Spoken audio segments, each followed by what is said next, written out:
Guys market में बहुत सारे आईफोन्स है इस टाइम पे अवेलेबल। अलग अलग प्राइसेस, अलग अलग बजट्स के अंदर आपको अलग अलग फोन्स देखने को मिलते हैं और बहुत सारे लोगों को आईफोन खरीदना है। बहुत सारे लोगों ने नए नए आईफोन्स खरीदे हैं। बहुत सारे लोग अभी कुछ दिनों के अंदर या कोई सेल में आईफोन लेने का सोच रहे हैं। इस वीडियो के अंदर मैं आपसे कुछ पॉइंट्स डिस्कस करूंगा ताकि आपको एक बेटर अंडरस्टैंडिंग हो सके कि अगर आप एक आईफोन अभी लेने का सोच भी रहे हो तो आपको कौन सा लेना चाहिए। टेक्नोलॉजी ऑलरेडी उस पॉइंट पे पहुंच चुकी है कि अगर आप हर साल फ़ोन के इटरेशंस को देखोगे तो आपको कोई बहुत बड़े डिफरेंसेस नहीं देखने को मिलते हैं।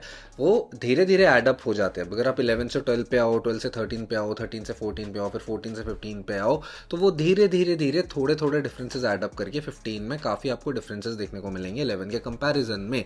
लेकिन सबके बजट अलग होते हैं, सबके रिक्वायरमेंट्स अलग होती है। तो इस वीडियो में हम जल्दी से ये कुछ पॉइंट्स डिस्कस करते हैं। सबसे पहला पॉइंट है कि आपको कौन से फीचर्स मैटर करते हैं। आपको फोन के कौन से वो मेन फीचर्स है जिनसे एक्चुअली में फर्क पड़ता है। देखो, बहुत सारे फीचर्स होते हैं जो फंक्शनल फीचर्स होते हैं जिनसे एक्चुअली में आपको कुछ हेल्प होती है। कुछ फीचर्स हो सकता है आपके लिए मार्केटिंग फीचर्स हो, जिनको हम गिमिक्स बोलते हैं, हो सकता है वो आपके लिए इंपॉर्टेंट ना हो। जैसे फॉर एग्जाम्पल डायनामिक आइलैंड और नॉच। हो सकता है डायनामिक आइलैंड आपके लिए इतना इंपॉर्टेंट नहीं है, बट हो सकता है किसी और के लिए वो इंपॉर्टेंट है बिकॉज उसके अंदर उसको एक नई फील आ रही है, उसको फोन ज्यादा मॉडर्न देखने को लग रहा है। जो डायनामिक आइलैंड की थोड़ी बहुत फंक्शनैलिटी है वो उसके लिए हो सकता है यूजफुल हो, बट आपके लिए हो सकता है वो एक गिमिक है, आपको नहीं उससे फर्क पड़ता, आपको नॉच भी ठीक लगती है। तो अगर मैं फीचर्स की बात करूं तो आपको ये चीज समझनी जरूरी है कि आपके लिए क्या फीचर्स मैटर करते हैं। क्या आपके लिए साइड की जो बेजल्स है डिस्प्ले की वो आपको बहुत ज्यादा छोटी चाहिए, या आईफोन 12 की जो थोड़ी सी बड़ी डिस्प्लेज है इन कंपैरिजन टू अब जो आईफोन 15 या 14 आ रहा है, आपको उससे कोई फर्क नहीं पड़ता। क्या आपको 120 हर्ट्ज के डिस्प्ले से फर्क पड़ता है, या आपको 60 हर्ट्ज और 120 हर्ट्ज के अंदर कोई इतना बड़ा डिफरेंस नहीं लगता है। क्या आपको फोन की जो ब्राइटनेस की निट्स है, जो पीक ब्राइटनेस होती है, जैसे आईफोन 15 प्रो मैक्स के अंदर या प्रो और इवन 15 के अंदर 2000 निट्स तक जाती है, बट वही ब्राइटनेस दूसरे किसी आईफोन में 800 निट्स तक जाती है। क्या आपको उसमें बहुत बड़ा डिफरेंस फील होता है? क्या आपके लिए वो चीज बहुत मैटर करती है? मेरी बहुत सारी वीडियोस है इन सारे फोन्स के ऊपर, इनके फीचर्स को कंपेयर करते हो तो आप वहां पे जाके चेकआउट कर सकते हो। बट मेरा पॉइंट आपसे ये है कि आपको ये समझना पड़ेगा कि आपके लिए कौन से फीचर्स इंपॉर्टेंट है जो आपको एक्चुअली में यूजफुल लग रहे हैं। नॉट कि वो कुछ दिनों के बाद, चलो स्टार्टिंग में आपको कूल लग रहे थे और उसके बाद अब आप उसको बोल रहे हो, आपको कोई फर्क नहीं पड़ने वाला है। तो वो चीज आपके लिए समझनी बहुत ज्यादा जरूरी है। दूसरी चीज है आपका बजट कितना है। और बात ये नहीं होती, हो सकता है आपके पास 1 या 1.5 लाख रुपए, चलो है, आप आराम से फोन ले सकते हो, बिना ईएमआई के ले सकते हो, बट क्या आपके लिए वर्थ है 1 या 1.5 लाख रुपए फोन पे लगाना? उसका आंसर आपको पता चलेगा सारे फोन्स को प्रॉपर एक कंपैरिजन देखने के बाद।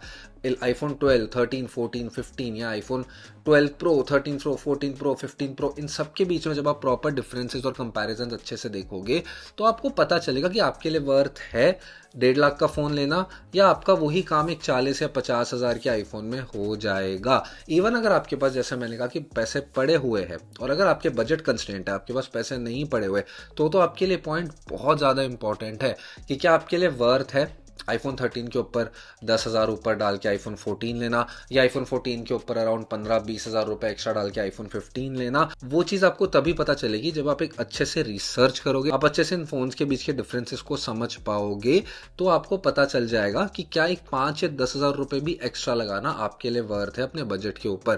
बिकॉज देखो, इंडियन सारे के सारे आईफोन्स, जैसे हम सबको पता है, सारे फोन्स डेप्रिशिएटिंग एसेट्स होते हैं। 2-3 साल के बाद आपको उनमें थोड़ा थोड़ा पुराना फील आने स्टार्ट हो जाएगा। 5 साल के बाद आपको लगेगा कि फोन पुराना हो चुका है। अब जितना लॉजिकली स्पेंड करोगे फोन के ऊपर, लॉन्ग टर्म में उतना ही आपको रिग्रेट नहीं फील होगा जब आपको रियलाइज होना स्टार्ट होगा कि हाँ, अब आपका फोन थोड़ा पुराना हो रहा है। मैं 1.5 लाख का फोन आज ले लूं या मैं 40,000 का ले लूं, कुछ सालों के बाद दोनों फोन पुराने हो जाते हैं। तो इसलिए बजट को आपने दिमाग में अपने रखना है और उस हिसाब से आपने देखना है कि थोड़ा बहुत बजट को इंक्रीज करना सेंस मेक करता है एक नया आईफोन या एक हायर नंबर वाला आईफोन लेने का, या नहीं। तीसरी चीज जो आपको ध्यान देनी है वो है कि आपने अपने फोन को कितने साल यूज करना है। हो सकता है आज आपके पास 30 या 35 हजार रुपए है, तो आप एक आईफोन 12 ले रहे हो, बट आपने इस प्लान कर रखा है कि यार चलो कोई बात नहीं, आईफोन 12 अभी 3 साल पुराना हो चुका है, मैं 2-2.5 साल के बाद नया आईफोन ले लूंगा। 2-2.5 साल के लिए आईफोन 12 इज कम्प्लीटली फाइन, अभी इतना भी कोई पुराना नहीं हुआ है।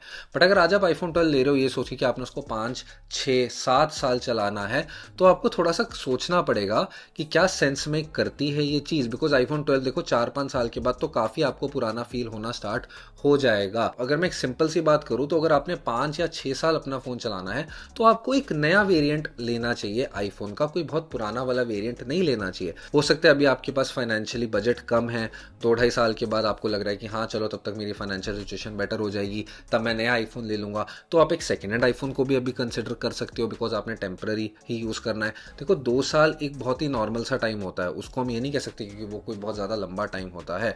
तो 2 साल अगर आपने 3 साल अगर आपने फ़ोन यूज़ करना है तो आपका डिसीजन अलग हो सकता है देन आपने 5 या 6 साल फ़ोन को यूज़ करना है। तो आपने कितना लंबा फ़ोन यूज़ करना है उस हिसाब से भी आपको एक डिसीजन लेना पड़ेगा कि आपको अभी लेटेस्ट वाला फ़ोन लेना है या आपको उससे 3 या 4 जनरेशन पुराना वाला आईफोन लेना है। फिर एक और जो फीचर आता है गाइस कैमरास का।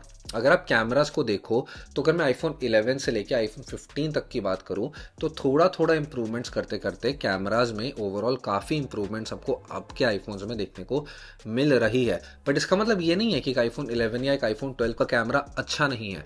आपको देखना है कि आपके लिए क्या इंपॉर्टेंट है। क्या आप बस कभी कभी कुछ नॉर्मल फोटोज़ लेते हो, ज़्यादा फोटोग्राफी नहीं करते हो, तो आपके लिए आईफोन 12, आईफोन 13, इवन एक आईफोन 11 का कैमरा बहुत अच्छा चल जाएगा। आप कभी अपनी फैमिली के साथ घूमने गए हो, फोटोज़ वगैरह लोगे, बहुत अच्छी फोटोज़ आएंगी, आपको कुछ भी शिकायत नहीं होगी। बट अगर आप एक कंटेंट क्रिएटर हो या आपको फोटोग्राफी का पैशन है या आप बहुत ज़्यादा इंस्टाग्राम वगैरह के ऊपर फोटोज़ अपलोड करते हो, आप बहुत ज़्यादा सोशली एक्टिव हो, तो आपको एक नया जनरेशन का कैमरा बेटर रहेगा। उसमें आपको ऑब्वियसली ज़्यादा मेगापिक्सल देखने को मिलेगा, आपको बड़े सेंसर्स देखने को मिलेंगे, लाइट ज़्यादा अंदर जाएगी, डायनामिक रेंज आपको बेटर देखने को मिलेगी। सिंपल लैंग्वेज में बोलूँ तो ओवरऑल फोटोज़ बेटर आएंगी। तो आपको अपनी रिक्वायरमेंट्स देखनी पड़ेगी। Ultra wide camera, night mode camera, ये सब चीज़ें आपके लिए कितनी मैटर करती है। आप कितनी बार अल्ट्रा वाइड फोटोज़ लेते हो, आप कितने रात को शॉट्स लेते हो, तो उस हिसाब से आपको डिसाइड करना पड़ेगा। आज आप जाके आंख बंद करके आईफोन 15 प्रो मैक्स खरीद लो ये सोच के कि यार उसमें 14 मेगापिक्सल का कैमरा है, नाइट मोड बहुत अच्छा है, अल्ट्रा वाइड बहुत अच्छा है, लेकिन अगर आपको वो 14 मेगापिक्सल की ज़रूरत ही नहीं है, आपको नाइट मोड या अल्ट्रा वाइड की ज़रूरत ही नहीं है, तो आप क्या करोगे उन फीचर्स का, आप क्या करोगे उस कैमरा का। अगर आपका काम एक आईफोन 12 या 13 के कैमरा में आराम से हो रहा था तो आपको क्या ज़रूरत है इतना महंगा फ़ोन जाके लेने की। अगर आपको ज़रूरत है बेस्ट कैमरा की, अगर आप उस तरीके की फोटोग्राफी करते हो, तो फिर ऑब्वियसली आपको एक नया आईफोन ही लेना पड़ेगा। बाकी जो मैं लास्ट पॉइंट डिस्कस करना चाहता हूँ वो है स्टोरेज। अगर आप आईफोन 12 तक की बात करो तो उसकी बेस स्टोरेज तो 64 GB से स्टार्ट होती है। आईफोन 13 से एप्पल ने 128 GB कर दी थी, बट आज के डेट में हो सकता है कि बहुत सारे लोगों के लिए, जैसे पर्सनली मेरे लिए 128 GB भी बहुत एक कम स्टोरेज होती है।